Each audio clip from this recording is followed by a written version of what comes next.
কলকাতার মতো বড় শহরে থাকার পরেও যদি আমাদের এরকম শীতে ভুগতে হয়, তাহলে আমার মনে হয় যে এটা একটা ভাবার বিষয়। আর আমাদের এই ব্যাপারটা নিয়ে সিরিয়াসলি ভাবা উচিত। আমরা এত শীত তো চাইনি না, মানে আমরা চাই যে কলকাতা লন্ডন হোক, এসি বাস, রাস্তাঘাট, এলইডি লাইট, থেমসের নিচ দিয়ে মেট্রো, গঙ্গার নিচ দিয়ে মেট্রো। কলকাতায় অনেক কিছুই প্রায় লন্ডনের মতন হয়েছে, কিন্তু তা বলে এটা তো কোনো মানে হয় না যে শীতটাও লন্ডনের মতন হতে হবে।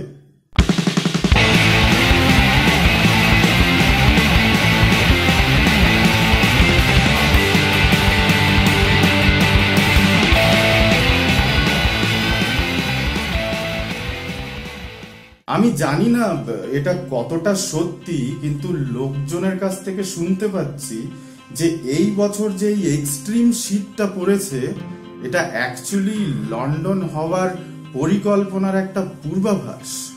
ইনফ্যাক্ট এটাও শোনা যাচ্ছে যে এই বছর আপনারা যেটা দেখছেন এটা শুধুমাত্র একটি ট্রেলার। আসলে সামনের বছর স্নোফল হতে চলেছে। আর সব থেকে অদ্ভুত ব্যাপার যেটা আমি দেখছি, যে কিছু মানুষ ইভলভ হয়ে গেছে। যতই শীত পড়ুক, আপনি ওদের গিয়ে জিজ্ঞেস করুন, ওরা বলবে যে শীত, এটা আবার শীত নাকি? এবার প্রশ্নটা হচ্ছে যে যদি সত্যি সত্যি এদের শীত না লাগে, তার মানে কি? তার মানে কি এদের মধ্যে ইভলিউশন ঘটছে? ইভলিউশন কি এত তাড়াতাড়ি ঘটতে পারে? দেখুন দাদা, শীত পড়লে খিচুড়ি, বেগুন ভাজা এগুলো খেতে ভাল লাগে, এতে কোনো ডাউট নেই, কোনো ডাউট নেই। কিন্তু এত ঠান্ডা পড়লে তো মুশকিল। খিচুড়ি বাড়তে বাড়তেই ঠান্ডা হয়ে যাচ্ছে। আর এখানে খিচুড়ির তো কোনো দোষ নেই, বেগুন ভাজা তো আগের থেকেই ঠান্ডা হয়ে পড়ে আছে। আর বেগুনকেই বা আপনি কি করে ব্লেম করবেন? কারণ টেকনিক্যালি স্পিকিং দোষটা তো আলুর, আর আলু ভাজা তো খুঁজেই পাওয়া যাচ্ছে না।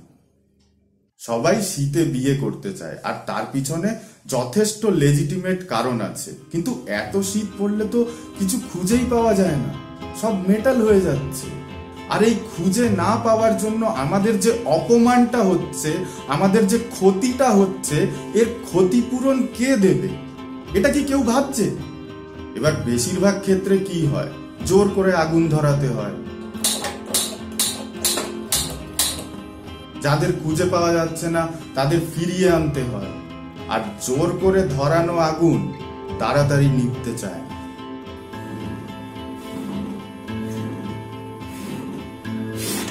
এবার জেনেটিক্যালি তো আমরা ল্যাদখোর, যে কোনো কাজই বেশিক্ষণ করতে হলে আমাদের ল্যাদ লাগে। এবার এত ল্যাদ লাগলে শিল্প কি করে হবে?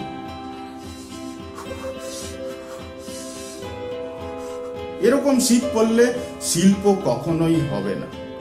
এবার দেখুন, কলকাতাকে যদি লন্ডন করতেই হয়, আমাদের যদি এত শীতে শিল্প করতেই হয়, তাহলে ওটার জন্য জরুরি ব্যবস্থা নিতে হবে। লন্ডনের লোকজনদের যেরকম স্ট্যামিনা, এবার সেই স্ট্যামিনাটা আমাদের মধ্যে আনার জন্য তো আমাদের নিঃশুল্কে সঠিক স্টেরয়েড প্রোভাইড করতে হবে। এছাড়া বাজারে নানান রকমের তেল আছে, সেই তেলগুলোর সাপ্লাই বাড়াতে হবে। পানু সাইটগুলো যদিও ব্লক করে দেওয়া হয়েছে, কিন্তু প্রক্সি দিয়ে এখনো খোলা যায়। গিয়ে একবার দেখুন ওরা কতক্ষণ ধরে শিল্প করে, আর একসাথে কতজনের সঙ্গে শিল্প করে। সেই অপরচুনিটিগুলো তো আমাদের হাতে তুলে দিতে হবে, এগুলোর ব্যবস্থা করে দিতে হবে। আর সবকিছু ফাস্ট হতে হবে, ফাস্ট। তুমি আমাকে পছন্দ করো, আমি তোমাকে পছন্দ করি, চলো গভর্নমেন্টের ঘরে।